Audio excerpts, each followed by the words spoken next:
Hello, James here from Needy Cat Games. Just wanted to give you a quick intro to this video that's here.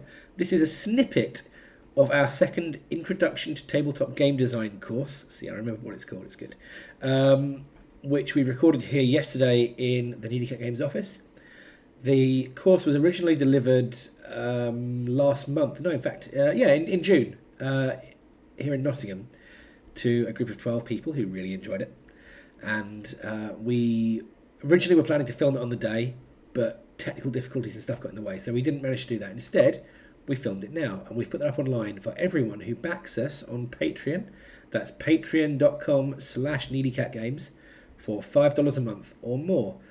Now, the videos you can find online, we've got that series, the course 2. We've also got course 1, which is the first part. That's about starting your game, getting an idea out of your head and onto the table. This one we just recorded is about refining your game, so it's about rules writing and playtesting. Also, we'll soon be putting up the third one, which is about finishing your game off and selling it, basically, through different routes. We've run all 3 now, but we're recording 3 soon. The point is, these ones that are online are a brief chunk of what you get on the day. We're running these courses again in September, October and November this year. The price is £95 per ticket, or $250 for all 3. The spaces are very limited. We keep it quite small because we want to have a lot of time to interact with everyone on the course. And each one of them includes a lot of stuff you won't see in the videos. We have Q&A sessions, we have one-to-one time, we have practical exercises. Everyone who's come along to the courses has generally come along with us afterwards to the pub, and we've had a long chat, and they've all effused about how much they've enjoyed the day. I'm not sure effused is a word. I've said that now. I think I'm getting confused between effusive and enthused. But anyway, they definitely did effuse, if it is a word, about how much they enjoyed the day. They learnt a lot of stuff. They found out how easy it can be to get a game out of your head and onto the table. And hopefully they stopped worrying about trying to make it right first time and just concentrating on making it.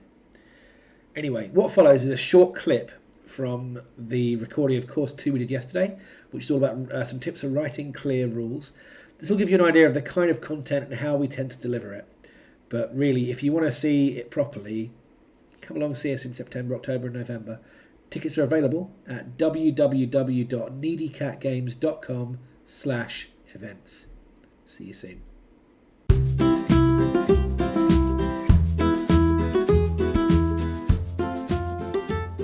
So what we have here is 6 quick tips for writing solid rules. These are not going to be really in-depth detailed things. One of the things we said at the start of this course is that there are a million different ways to write rules and a million different tutorials you'll find out there.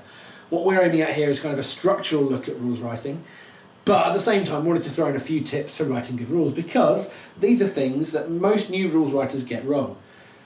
Number 1 is my favourite: keep it simple. Basically, when I'm reading a rule, say I'm doing a rules review for someone, one of the first things I'll feed back on is, this hurts to read. This makes my brain want to crawl off and die in a corner somewhere. I'll never phrase it like that. I'll use other, less harsh phrases. I'm not going to tell you which ones, because then you'll know that's what I mean if I do some rules review for you. The point is, though, keep it simple. Short sentences, avoid legalese.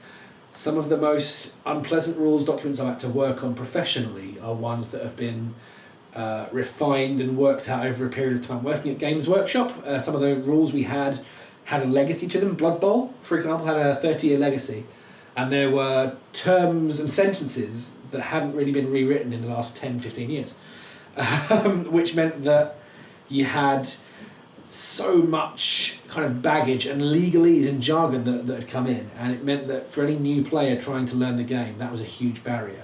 So keep it simple. Next one, please.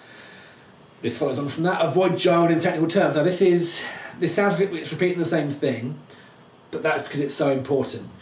Classic ones are things like, for example, D6. If you're a gamer, you probably know that D6 means a 6-sided die.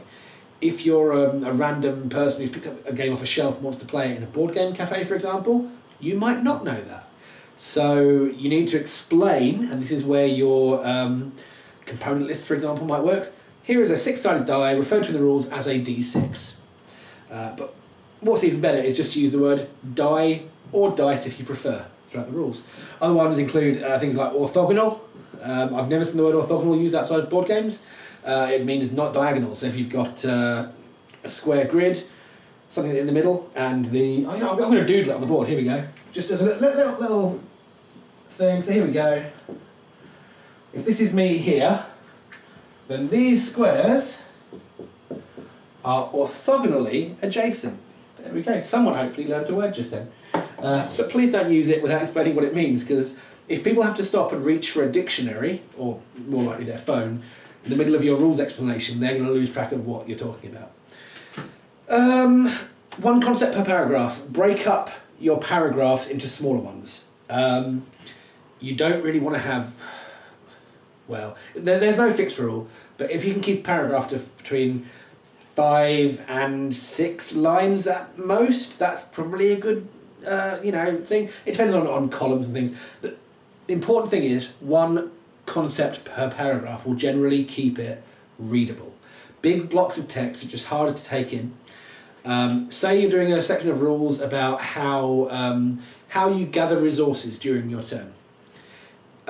Maybe if resources are gathered differently, you gather wheat by doing this, timber by doing this, and wool by doing this. Don't put all of those into one big paragraph. Split them out into separate paragraphs.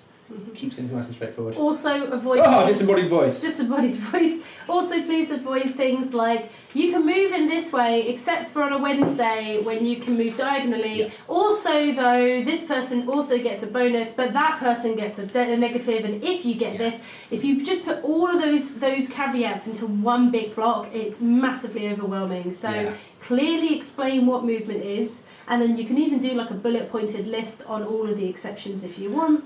But as a rule of thumb, exceptions are kind of an anathema to clear rules writing, because it's all about what your player can remember. It's easy to remember that whenever you roll a 6, you get to move 4 spaces. It's weird. I don't know why the rule would be that, but it's easy to remember. 6, you get to go 4 spaces. If the rule is if you roll a 6, you get to move 4 spaces, unless you're the green player, in which case you move 3. Unless you're controlling the orc fleet, in which case you move 4, then roll again. Exceptions and caveats become quite difficult. In that example, what you would do is you would just have your rules saying on a roll of a 6 you move 4, and then the special rules for the green player and for the orc fleet, you would have their rules specifically laid out. And that's because what you're doing then is you're sectioning off the parts that the average player won't have to worry about unless they're doing that particular thing. So yeah, one concept per paragraph. Consistent terminology. We said this a moment ago. Counter, marker, token. I'm blind to those. To me, they're the same word for some reason. You wouldn't think it would be the case, but it is. You need to start simplifying down and using the same words to mean different things. We actually have some house style type stuff. So we always say that a game generally consists of a series of rounds. A round is made up of several phases, and players might take turns in a phase, and you might take steps within a turn. That's kind of our hierarchy of game structure, if you like, and we try to keep that consistent through all of our games, because it's good practice for us generally, so that we won't start saying turn when we mean round or vice versa. That kind of rule can be a helpful thing. Also building a lexicon, like a document of all your rules terms, and say, make a little table in Word. Say, here's what the term is, here is how it is spelled, here is how it is formatted. Is it bold? Is it capitalised? And then next to it, next column, here's what it's not. So, for example, Hellboy will say damage token. It is not damage marker or damage counter. And then that becomes a thing for you to refer to while you're writing. If your rules use colour text, keep it to a minimum. Now, I can't remember if this was a real example or one we made up, but the idea of a pirate game about pirates, please, for the love of all that is good and holy, in the name of Kallax, don't write your rules in pirate language speak stuff. If ye be taking one step, do not take if ye roll a 6, please don't do it. Don't do it.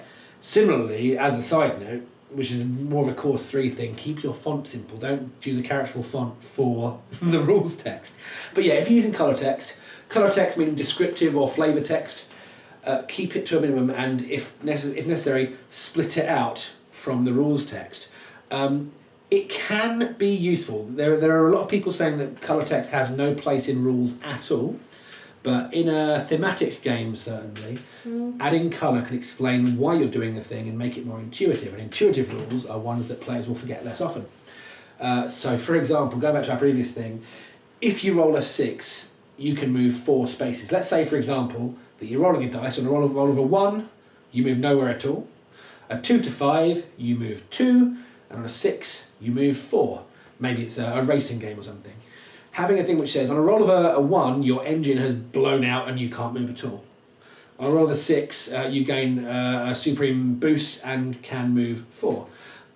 Adding a little bit of flavour just helps people understand what it is that's happening and gives the rules some context in the game. That's 5 tips. What's the last one?